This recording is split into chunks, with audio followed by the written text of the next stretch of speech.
Have you ever really looked at your hand? Really looked? It's something we often take for granted, isn't it? We use our hands for everything, from the moment we wake up to the moment we fall asleep. But how often do we stop and truly examine them? We see our hands every day, they feel solid, we can touch, grasp, and hold things with them. They seem like the most tangible part of our bodies. But what if I told you that solidness is an illusion? That what we perceive as solid is actually made up of tiny particles, atoms, that are mostly empty space? That's what this essay is about, the illusion of knowing and the idea of no things. Hello and welcome to Mindful Traverse, your compass for navigating the profound depths of life. Here we delve into life's deeper questions, seeking to understand the complexities of our emotions and experiences. We believe that by exploring these questions, we can uncover insights that lead to a more fulfilling life. The illusion of knowing and the idea of no things is a concept that challenges our everyday understanding of the world. It's a strange thought, but stay with us. We'll explore it together. Our minds are powerful. They have the ability to shape our reality, to make sense of the chaos around us. They take in the world through our senses and create a picture for us. This picture is our reality, but it's not the only reality. It's just one interpretation. But is that picture always accurate, or is it a simplified version of something much more complex? Our senses can be deceived. Optical illusions, for example, show us that what we see isn't always what's there. Or is it just one way of seeing things? There are countless ways to perceive the world, each as valid as the next. What we consider solid and real is just one perspective. Let's dive in and see what we find. Look around you. What do you see? Tables, chairs, trees maybe? These are the everyday objects that populate our world, the things we interact with constantly. They seem so real, so tangible. Our senses tell us these are solid objects. When we touch a table, we feel its hardness, its texture. When we touch a tree, we feel the roughness of its bark, the coolness of its surface. We can touch them, see them, smell them. The scent of a flower can transport us to a different place, a different time. The sight of a tree can evoke memories of childhood, of climbing and playing. But our senses can be deceiving. Think about a rainbow. It looks so vivid, so real, like you could reach out and touch it. It appears solid, but it's just light refracting through water droplets. The colors blend seamlessly, creating an illusion of a tangible arc in the sky. The rainbow isn't out there in the same way a tree is. A tree has roots, a trunk, branches, leaves. It occupies space, it grows, it changes with the seasons. Our senses give us information, but our minds interpret that information. Our brains take the raw data from our eyes, ears, nose, skin, and tongue, and create a coherent picture of the world. It's like our minds are painting a picture of the world, and sometimes they take artistic liberties.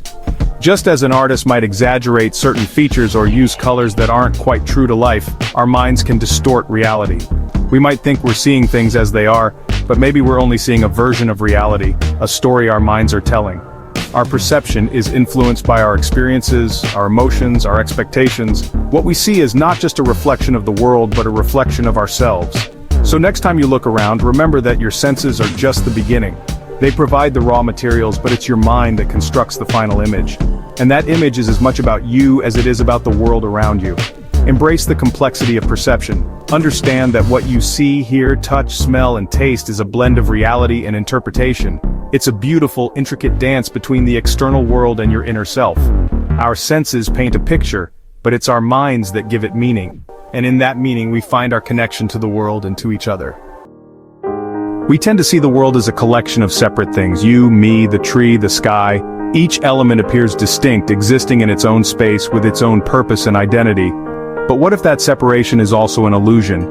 What if, beneath the surface, everything is intricately connected, woven together by invisible threads? Think about it. We breathe the same air. We drink the same water.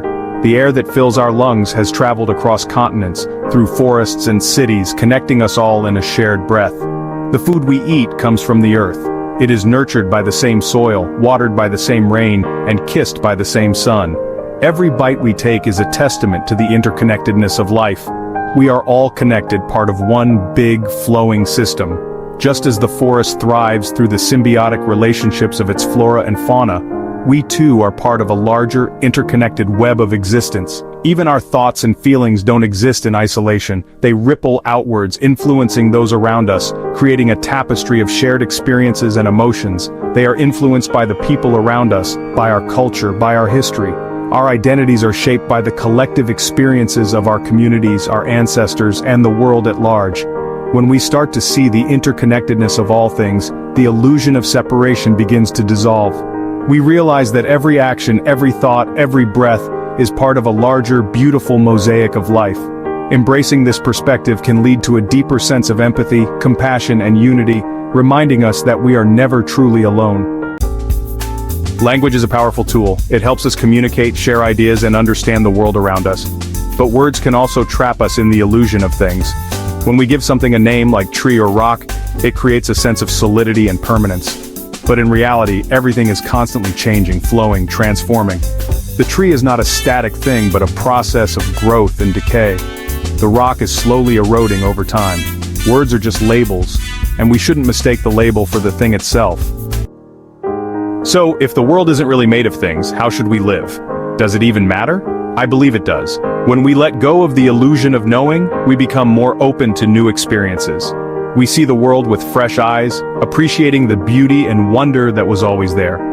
We also become more compassionate. If we are all interconnected, then harming another person is harming ourselves. We start to see the world as a web of relationships, not as a collection of isolated objects. If there are no things, what is real then? It's a question that has puzzled philosophers and mystics for centuries across different cultures.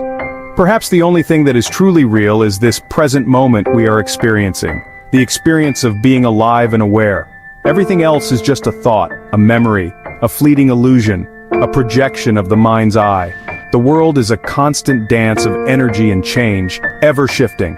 It's a mystery to be explored and cherished, not a problem to be solved or dissected. This essay has only scratched the surface of a vast and complex topic. I encourage you to continue exploring the idea of no things on your own. Read books, meditate, talk to people with different perspectives. The more you question your assumptions about reality, the more you'll discover about yourself and the world around you. What do you think? Is the world made of things, or is it something more fluid and interconnected? The answer, my friend, is up to you to discover. Thank you for sharing this time with us at Mindful Travers. If today's journey stirred something within you, I invite you to join our community of thinkers by subscribing. Your thoughts and reflections enrich our collective exploration, so please leave a comment below. Let's continue the conversation together. Until our next journey, remember to embrace each moment with intention and curiosity. Stay mindful and wander wisely.